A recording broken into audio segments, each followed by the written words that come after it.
The emergency alarm screamed through the deep space monitoring station on Luna Base.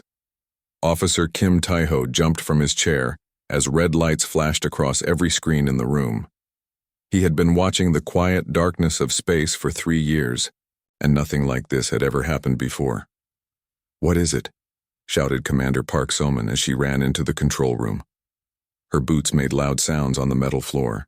"It's a signal, Commander," Tae-ho said, his fingers moving fast over the controls. "Coming from the outer rim. Very strong, very desperate."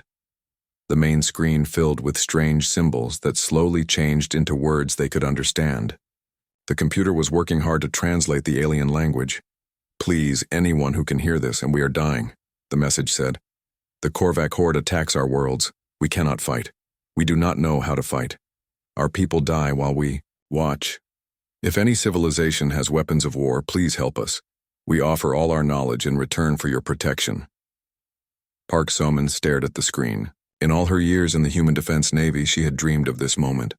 First contact with aliens, but not like this. Not with a cry for help. "Where is it coming from?" she asked. "Sector 7G, about 40 light-years from here. The signal is very old.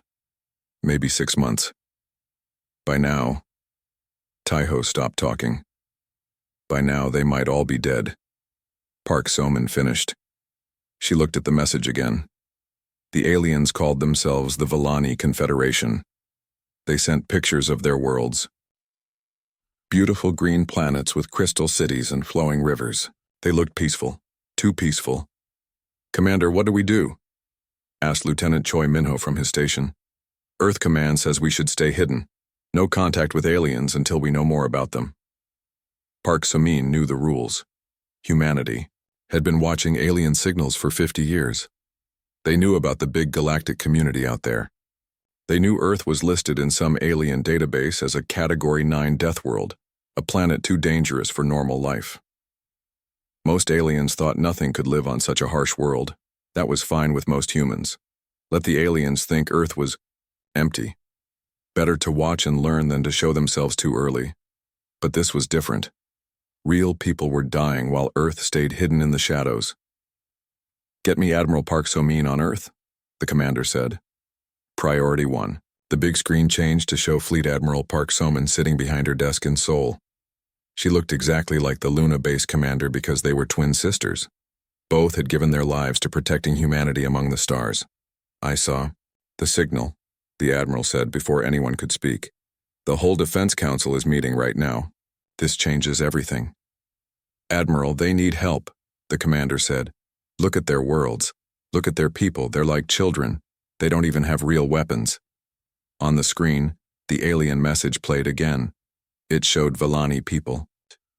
Tall, thin beings with skin like smooth crystal and eyes that glowed with soft light. They moved slowly and gently. Even their buildings seemed to grow from the ground instead of being built with tools. "I know," the admiral said. "But if we help them, the whole galaxy will know about us. Every alien civilization will learn that humans exist. That Earth exists. We can't take that back." The message showed more terrible pictures. Burning Villani cities. Ships trying to escape into space. And then it showed the enemy, the Korvac horde. These aliens looked very different from the Villani. They were big and covered in thick armor. Their ships were dark and full of weapons, but even their weapons looked strange to human eyes, like they were made to scare enemies, not to kill them quickly. Dr. Kim Tae-ho had been studying the signal for hours. "Admiral, I think I understand something," he said. "Look at these Korvac weapons. They're powerful, but they're not efficient. It's like they want to win by making the enemy give up, not by destroying them completely." "What do you mean?" both Park sisters asked at the same time. "I mean, maybe these aliens don't fight wars the way we do. Maybe they've never had to fight for survival like humans have. Earth made us hard, made us good at killing when we need to. These aliens, all of them, might be soft compared to us." The admiral was quiet for a long moment. Around her on Earth, the Defense Council was arguing in voices too low to hear clearly. "There's something else," Commander Park So-min said. "The Villani offer all their knowledge in exchange for help. Their technology looks centuries ahead of ours. Medical advances, energy systems, faster ships. If we save them, humanity becomes a real galactic power overnight, the Admiral finished. Instead of hiding and watching, we become players in the game.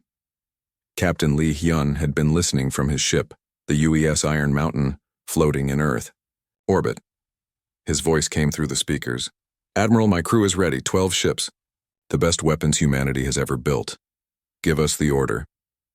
The Admiral looked tired suddenly. This decision would change human history forever. Stay hidden and let aliens die, or step into the galactic community as warriors.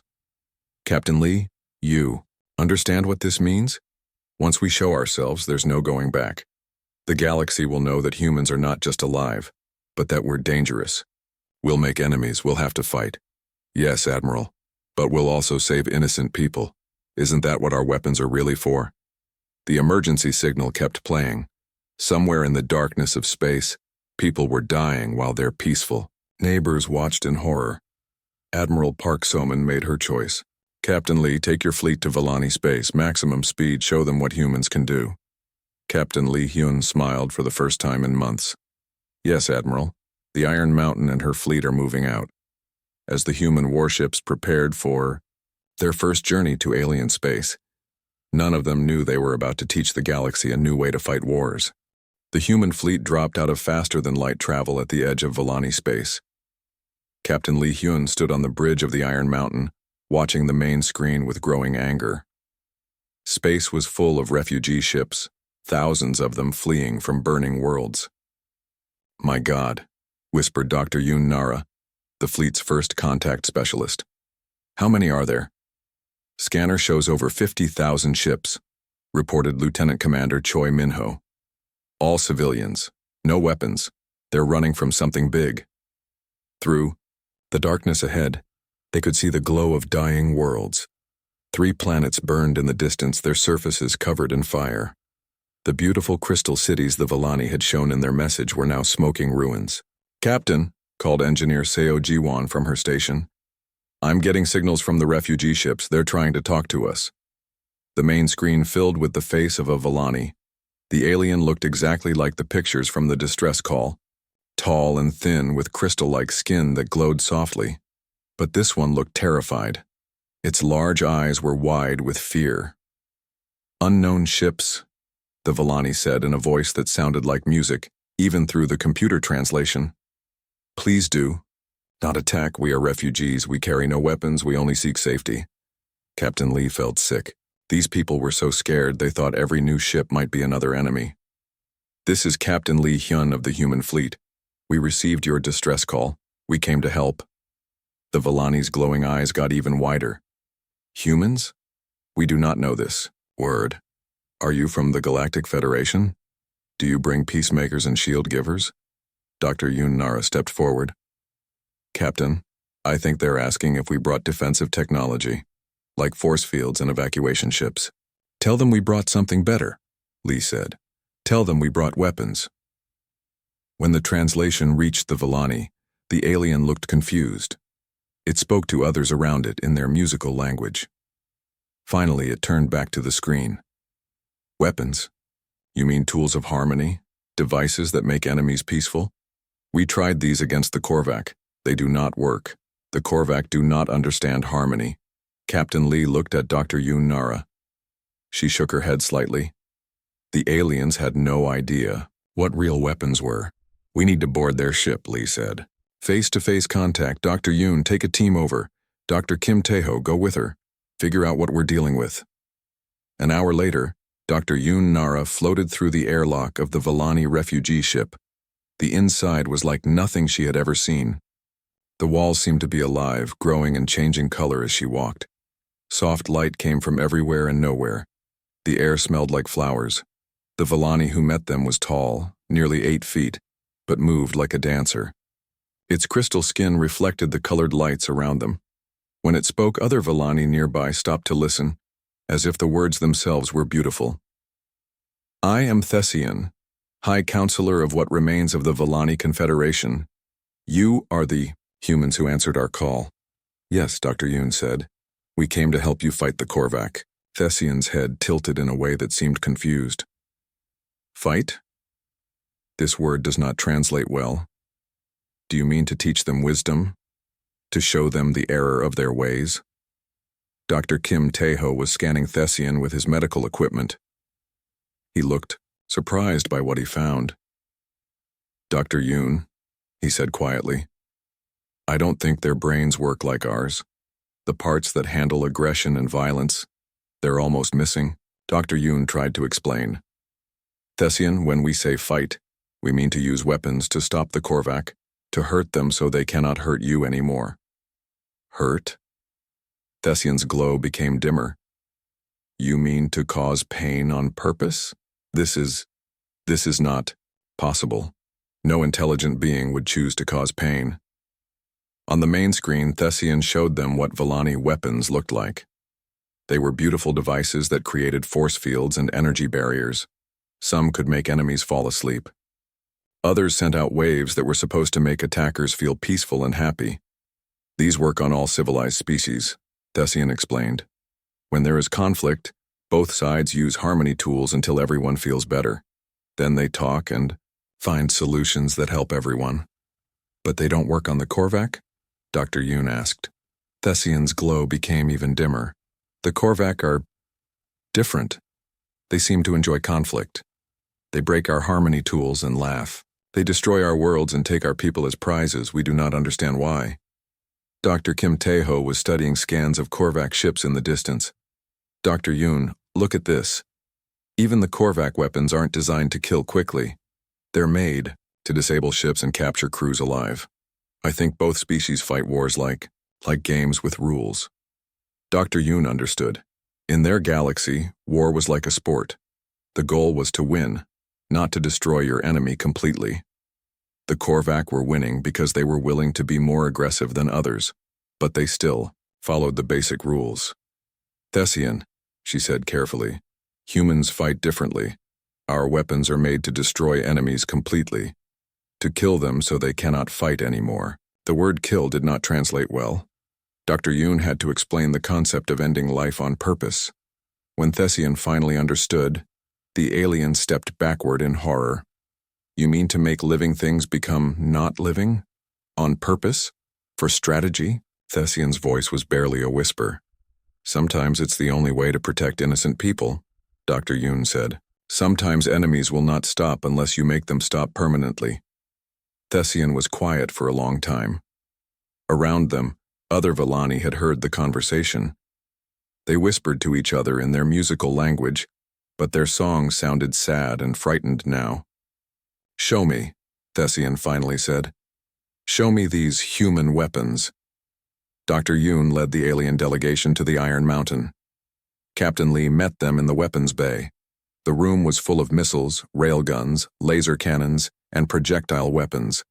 Everything was designed with one purpose: to destroy enemy ships as quickly and efficiently as possible. Thessian touched one of the missiles with a shaking hand. This device, it has no setting for harmony? No way to make enemies peaceful?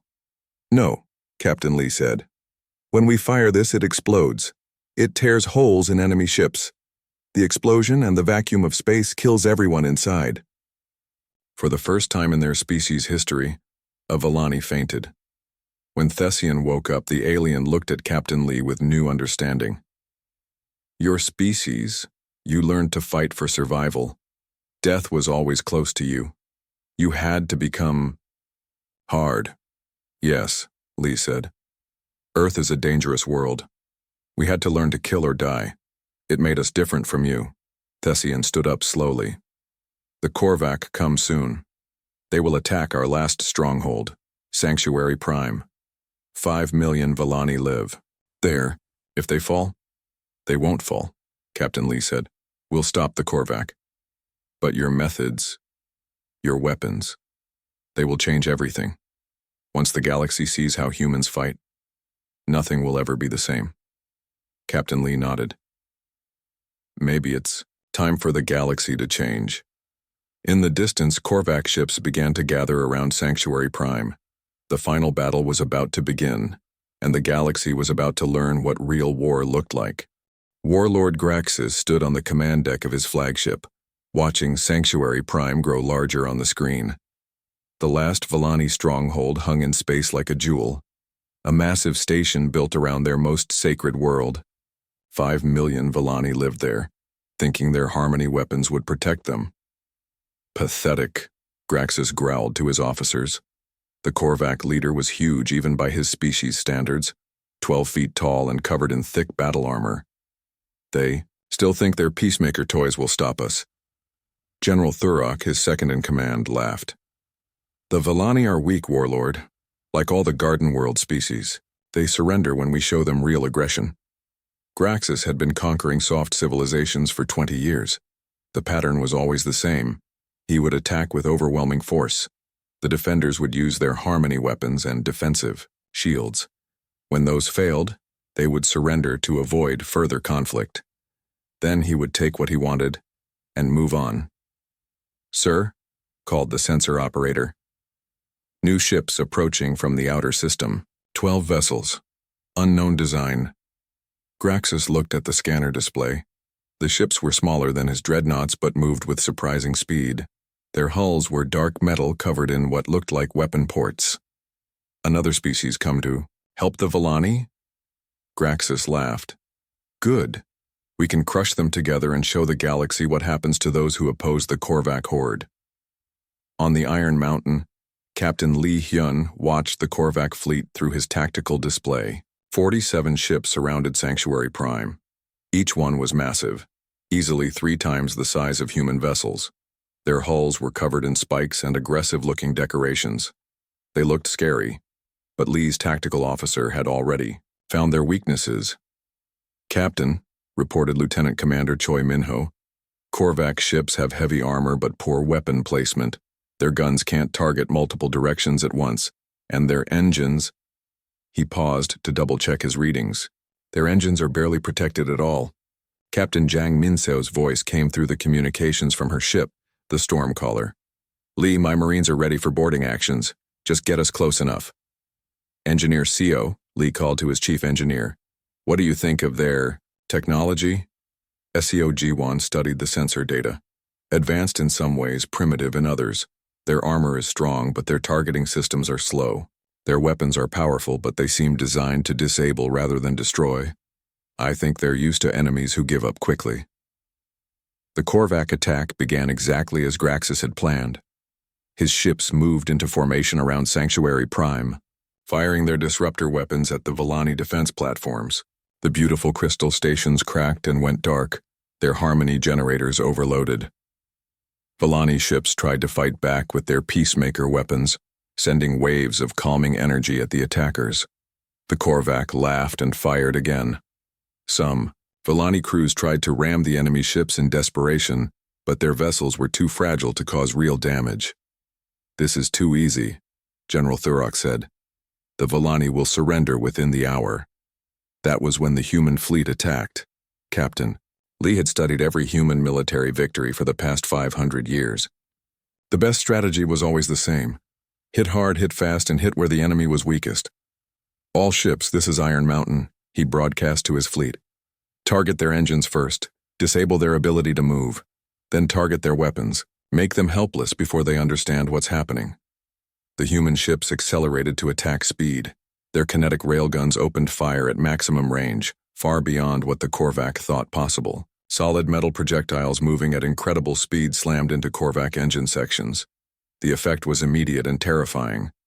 Korvac ships that had been moving in perfect formation suddenly spun out of control, their engines destroyed by weapons the aliens had never seen before.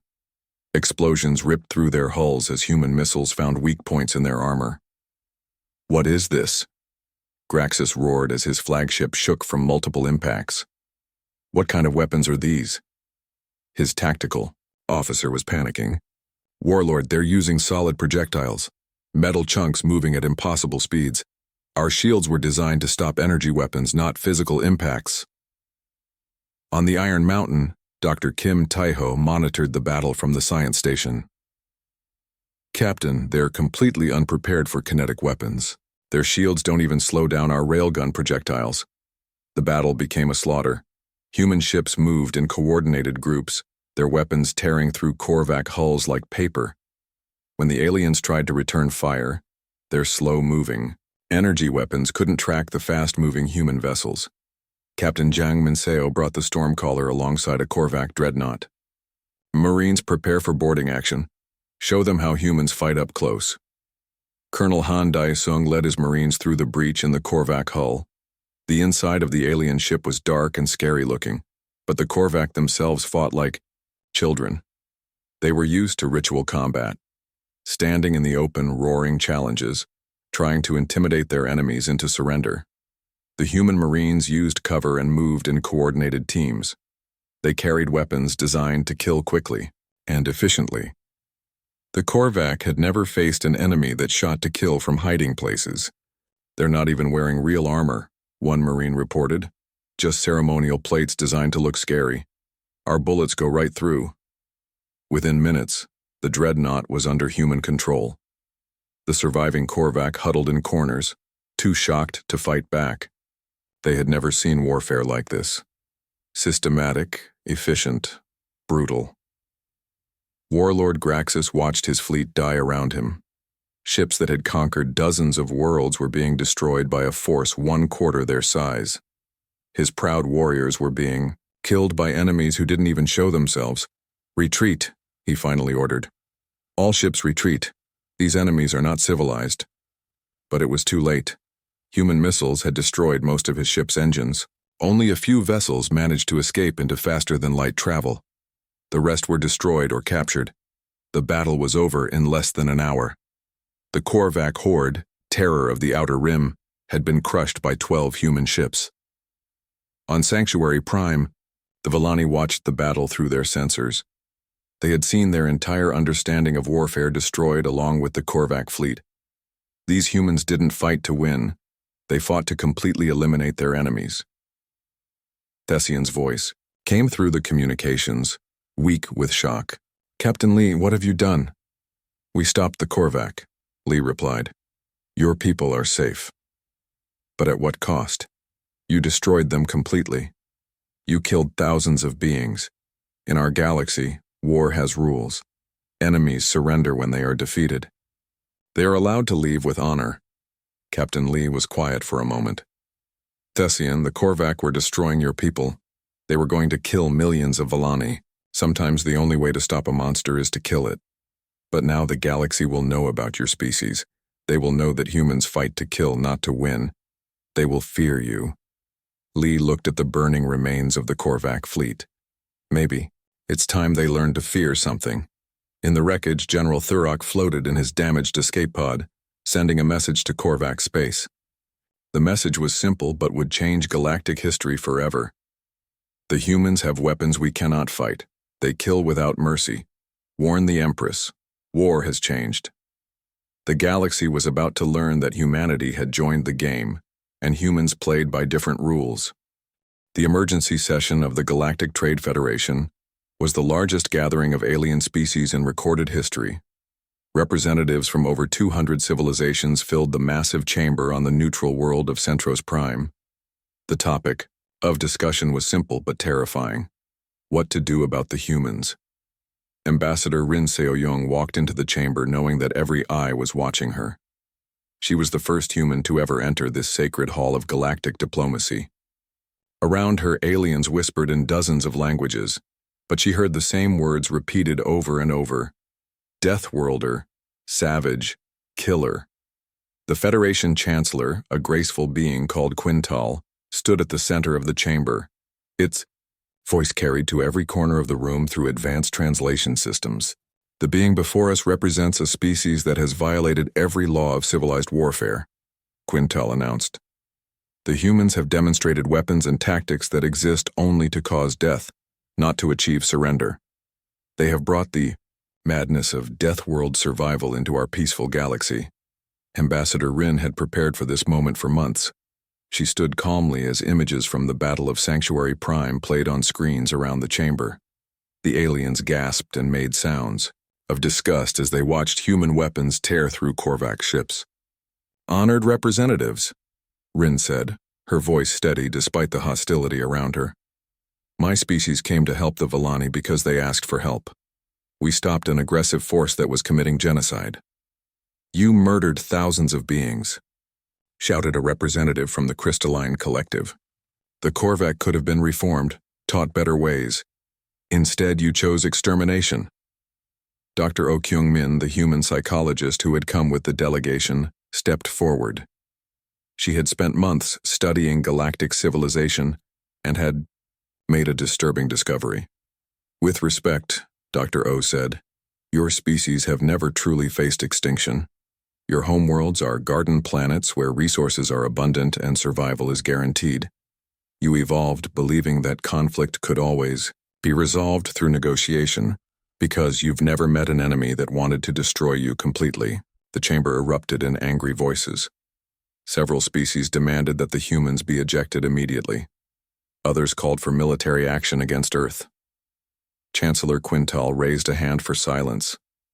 Dr. O, are you saying that humans are inherently more violent than other species? No, Dr. O replied.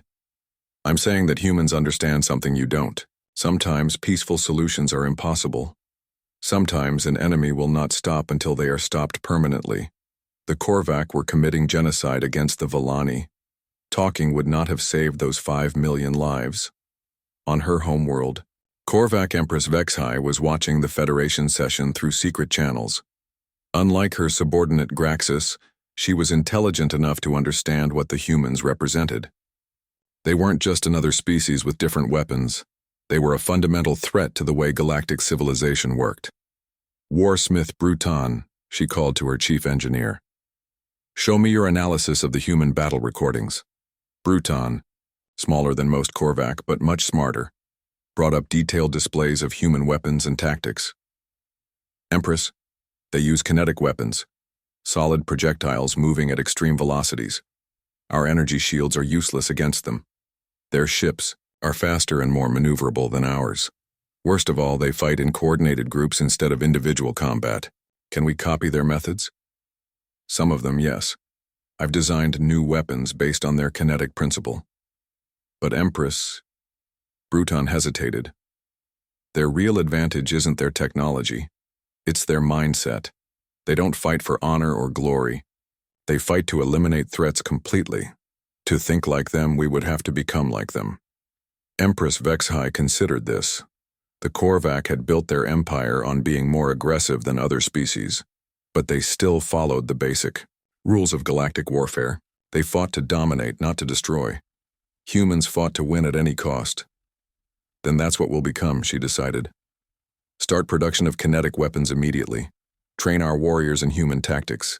If the galaxy wants to play by human rules, we'll show them how dangerous that can be. Back on Sanctuary Prime, the Villani were struggling with their own crisis. Scholar Meridian had spent weeks studying human military doctrine, and what she learned terrified her. Thessian, she said to the High Counselor, I understand now why the humans are so effective. They don't just fight battles. They study their enemies, find weaknesses, and exploit them ruthlessly. They plan for every possibility. Thessian's crystal skin had lost much of its glow since meeting the humans. Can we learn their methods without becoming like them? I don't know. Look at this. Meridian showed recordings of human Marines in combat. They move together like a single organism. Each one knows what the others will do. They cover each other, protect each other, kill for each other. It's beautiful and horrible at the same time. Some Villani had already begun trying to use human weapons. The results were mixed. Their peaceful nature made it almost impossible for them to shoot to kill, even when facing deadly enemies. But a few, like Protector Luminous, were beginning to adapt. Luminous had been at Sanctuary Prime during the Korvac attack. She had watched her people die because they couldn't defend themselves. Now she trained with human weapons every day, forcing herself to overcome millions of years of peaceful evolution. We must learn, she told other Villani who questioned her choice. If we remain helpless, more will die. I would rather become a monster than watch children burn. The Federation session continued for days. Some species wanted to declare war on humanity immediately. Others argued for isolation, cutting off all contact with Earth and pretending humans didn't exist. A few suggested trying to understand human methods and adapt them for defensive purposes. Ambassador Rin listened to all the arguments before making her final statement. Honored representatives, you have a choice. You can try to destroy humanity, but that will only prove that you understand our methods better than you want to admit. You can ignore us, but that won't change the fact that we exist and others will learn from our example. Or you can work with us to find a new balance. What kind of balance? Asked Chancellor Quintal. Humans are good at war because we had to be. You are good at peace because you could be. Perhaps the galaxy needs both. We can protect you from threats you cannot handle. You can teach us to build instead of just destroy. The proposal that emerged from the Federation was called the Terran Accords. Humanity would be allowed to exist as a galactic civilization, but with restrictions. Human military forces could only be used against Category 9 threats, enemies, who refused all diplomatic solutions. In return, humans would share defensive technologies and training with species who requested it. Not everyone agreed. Several species broke away from the Federation, declaring they would never accept Deathworlder influence. The Korvac Empire, now under Empress Vexai's direct control, began a massive military buildup using weapons designed specifically to counter human tactics. Captain Li Hyun, now promoted to Admiral, met with his senior staff on the Iron Mountain. The galaxy's changing, he told them. Some species want to learn from us, others want to destroy us. Either way, we're not going back to hiding. Dr. Kim Taiho had been monitoring communications across known space. Admiral, we're seeing new weapon designs on several worlds. Kinetic projectiles, coordinated attack patterns, even some attempts at copying our armor. The galaxy is learning to fight like humans. Is that good or bad? Asked Captain Jiang Minseo. Admiral. Li looked out at the stars. I don't know, but I know one thing. We opened a door that can never be closed. The galaxy will never be the same. In deep space, Empress Vexai's new fleet was almost ready. Ships armed with human-style weapons and crews trained in human tactics. But unlike humans, the Korvac felt no mercy, no restraint, no desire to protect the innocent. The galaxy was about to learn the difference between humans who fight to protect and monsters who fight to destroy. The attack came without warning on a quiet Tuesday morning. Korvac ships dropped out of faster-than-light travel around 3 different star systems simultaneously. 1 human colony, 1 Federation trade hub, and 1 Villani research station. But these were not the same Korvac ships that had fled from Sanctuary Prime 6 months earlier. Admiral Li Hyun watched the tactical display from Earth Defense Command with growing concern. The new Korvac vessels moved differently, faster, more coordinated, more like human ships. When they opened fire, kinetic projectiles tore through station shields that should have stopped traditional Korvac energy weapons. They learned, he said grimly to President Nam Jae-hoon, who had come to the command center as soon as the attacks began. They studied our methods and copied them. President Nam was a calm man who had led Earth through the difficult months since first contact. How bad is it, Admiral? Bad. Warsmith Bruton didn't just copy our weapons, he improved them. Those new Korvac ships are faster than ours, and their kinetic guns have longer range. But that's not the worst part. What's the worst part? Admiral Lee pointed to reports coming in from the attack sites. They're not taking prisoners anymore. They're not trying to conquer territory. They're just destroying everything. Military targets, civilian stations, refugee ships. Empress Vexai has learned the most dangerous lesson from human warfare, which is that sometimes total destruction is more effective than conquest. At the Villani research station, Protector Luminous led the evacuation as Korvac ships closed, and she had trained with human weapons for months, but seeing them used against her own people was different than she had imagined. All civilians to the escape pods, she ordered through the station communications. Around her, Villani scientists and their families fled toward the docking bays. Many of them looked at her with fear, not of the attacking Korvac, but of what she had become. Luminous no longer glowed with the soft light of her people. Her crystal skin had turned darker, almost gray. The human weapons training had changed her in ways that went deeper than technique. She could think like a killer now, plan like a warrior. Act without hesitation when violence was necessary. Protector, called one of her officers. The Korvac are hailing us, they want to talk. On the main screen, a Korvac officer appeared. But like Luminous, this alien had changed. Its armor was sleeker, more functional. Its eyes held the cold calculation that Luminous had seen in human soldiers. Villani Station, the Korvac said. You have 30 seconds to surrender all weapon systems and submit to destruction. We offer no quarter, no negotiation, no mercy. This is the new way of war. Luminous felt something cold settle in her chest. The Korvac had learned human methods, but they had learned the wrong lesson. Humans fought brutally when necessary, but they fought to protect something. These Korvac fought brutally because they enjoyed it. All civilians away? She asked her communications officer. Yes, Protector. The last transport just cleared the station. Luminous smiled, and for the first time in months, her skin began to glow again. Then let's show these students what their teachers really learned. The battle for the research station was brief but savage. Luminous had learned human tactics, but she adapted them to Villani capabilities. Instead of trying to match Korvac firepower, she used the station's advanced technology to create traps and ambushes. When the Korvac boarded the station expecting easy victory, they found empty corridors filled with deadly surprises. On Earth, President Nam received a priority message from the Galactic Federation. Chancellor Quintal appeared on the screen looking more worried than any human had ever seen the alien diplomat. President Nam, we need human help. The Korvac are using your methods to attack Federation worlds. 3 systems have been completely destroyed in the past week. Our defensive forces cannot stop them. What exactly are you asking for? President Nam replied carefully. Military alliance, human fleets working with Federation forces, shared intelligence and coordinated strategy. We know we opposed human membership before, but now you need us to clean up the mess we helped create, the president finished. Chancellor, I'll be honest with you. Some humans think we should let the galaxy solve its own problems. You were quick enough to call us savages when we saved the Villani. We were wrong, Chancellor Quintal admitted. Dr. O was right about us. We didn't understand that some enemies cannot be reasoned with. The Korvac have become something we cannot fight alone.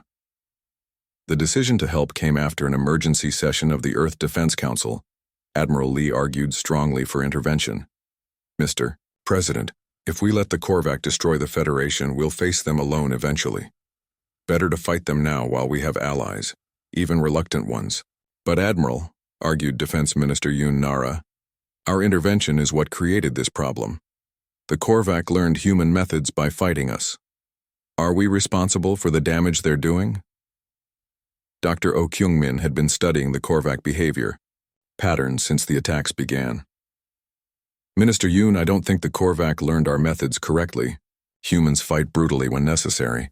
But we have restraints, protection of civilians, rules of engagement, objectives beyond simple destruction. The Korvac learned our techniques, but not our principles. The combined Human Federation fleet met the main Korvac force at the edge of Villani space. Empress Vexhai herself commanded the enemy fleet from her new flagship, a massive vessel designed using stolen human technology. Admiral Lee stood on the bridge of the Iron Mountain, now flagship of the combined fleet. Beside him, Chancellor Quintal observed the preparations for battle. Admiral, the alien diplomat said, I must ask, how do we know that humans won't become like the Korvac? How do we know that your people won't decide that destruction is easier than protection? Lee considered the question seriously. Because we've been down that road before, Chancellor. In our history, humans have fought wars where we forgot our principles. We learned that winning by becoming monsters isn't really winning at all. The battle began with long-range kinetic exchanges. The new Korvac ships were indeed faster and more heavily armed than human vessels. For the first time since entering galactic space, human forces found themselves outgunned. Admiral, reported Captain Zhang Minseo from the Stormcaller, their weapons are more advanced than ours. Direct engagement will result in heavy losses. Then we don't fight directly, Lee replied. All ships implement Formation 7, use Federation vessels as mobile shields while we flank their main force. The tactic worked, because it combined human strategy with alien technology. Federation ships had stronger shields and better defensive systems. Human ships had superior weapons and maneuverability. Volani ships, now equipped with hybrid human Volani weapons, could strike precisely without causing unnecessary destruction. Protector Luminous led a squadron of modified Volani vessels against the Korvac right flank. Her ships moved like dancers, avoiding enemy fire while targeting specific ship systems. Unlike pure human tactics, her approach disabled rather than destroyed when possible. Korvac vessels, she broadcast to the enemy ships. Your engines are disabled. Surrender now, and your crews will be spared. Empress Vexhai watched the battle from her flagship with growing frustration. Her forces were superior in firepower, but the combined fleet fought like no enemy she had faced. They used human aggression when necessary, but tempered it with alien restraint and precision. Warsmith Bruton, she called to her chief engineer. Deploy the new weapons, all of them. Empress, those weapons are untested. They could damage our own ships. I don't care. If we cannot rule the galaxy, we will destroy it. The new Korvac weapons were kinetic bombs, massive projectiles designed to crack planets. They launched them at inhabited worlds throughout the battle zone, targeting civilian populations to force the Allied fleet to break formation. Admiral Lee faced the hardest decision of his career. He could pursue and destroy the Korvac fleet, but doing so would allow the planet crackers to reach their targets. He could intercept the weapons, but that would let the Korvac escape to attack again. All ships, he broadcast, break engagement, intercept those planet crackers, save the civilians. Chancellor Quintal looked at him with something like wonder. Admiral, you're letting the enemy escape to save people you've never met. That's what humans do, Lee replied. We fight to protect, not to destroy. The aftermath of the battle changed galactic politics forever. The Korvac fleet escaped, but their planet-cracking weapons were stopped. More importantly, the galaxy had seen human forces choose protection over victory when forced to choose. The Terran Accords were rewritten. Humanity became the official military protector of Federation space, but with clear guidelines and oversight. Human forces would train alien militaries in defensive tactics. Alien scientists would help humans develop non-lethal weapons for conflicts that didn't require total war. Dr. Kim Taeho's final report on the conflict identified the key difference between human and Korvac interpretations of warfare. Humans learned to fight because they had to survive. Korvac learned to fight because they wanted to win.